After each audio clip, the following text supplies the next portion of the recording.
Bonjour, voilà la présentation de la perceuse à colonne avec réglage électronique. C'est un beau jouet de chez Lidl. Pas de courroie à bouger pour les réglages de vitesse entre le métal et le bois, grâce au bouton en façade. Voilà. Sur le côté, l'allumage du laser qui est intégré. Dans la précédente version à courroie, il y avait un laser, mais il fallait le régler à chaque fois. C'était un petit gadget en dessous, avec des piles à part qui bien sûr coulaient. L'allumage en façade, très pratique. La manette. Et puis, pour maintenir la pièce de travail, j'allais en fabriquer un pour mon ancienne perceuse à colonne, mais là, pas la peine, j'ai une fixation. Voilà, ça sera à tester dans la suite des épisodes. Alors, une puissance pour le détail, pour ceux que ça intéresse, 710 watts, c'est pas trop pour le garage. Voilà. Ça va jusqu'à 13 mm. Le mandrin, on peut percer en largeur 40 mm, vous pouvez des 6 cloches et 13 mm dans l'acier.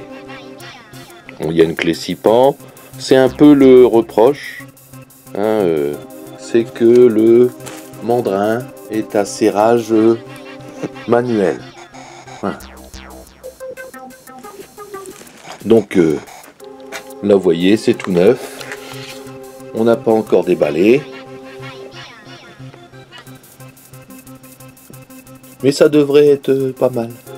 Voilà. J'ai ouvert simplement la boîte pour les curieux.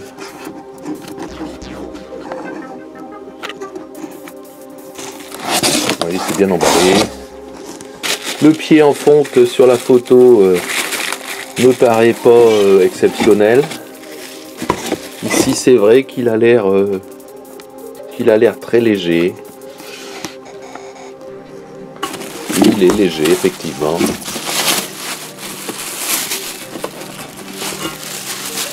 Hop. Il faudra, c'est sûr, le fixer à l'établi pour pouvoir travailler. Voilà, très léger. Qui va se positionner comme ça ici au bout. Dans ce sens-là, ou là-bas au bout. Quand on a des pièces répétitives à passer, en longueur, on passe, on perce, on passe, on perce, on passe, on perce. Sans reprendre la mesure ni la position, ça peut être pas mal. Après, bien sûr, le guide de profondeur, la manivelle. Alors, qu'est-ce qu'elle donne la manivelle ? Hop, on verra à l'usage si elle est assez excentrée. J'aimais bien l'ancien système avec une boule là, qui tournait.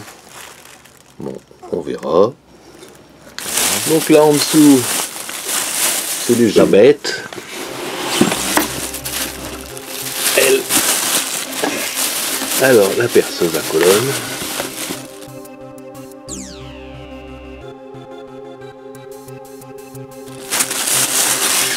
Qui est bien lourde, costaud. Oui, il faudra bien maintenir le pied fixé sur une planche, serré avec un serre-joint ou boulonné à l'établi. Voilà. Avec le mandrin, il fait petit. Bon, on verra.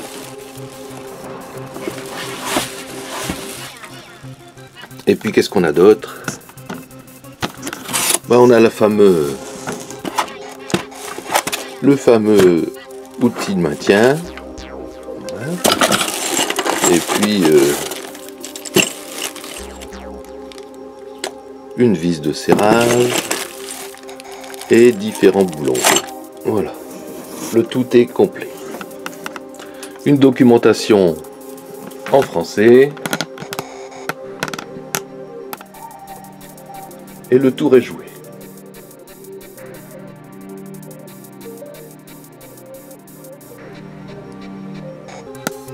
Il n'y a plus qu'à tester, justement, j'ai des trucs à trous à faire, ça va être super. Allez, à bientôt pour l'installation.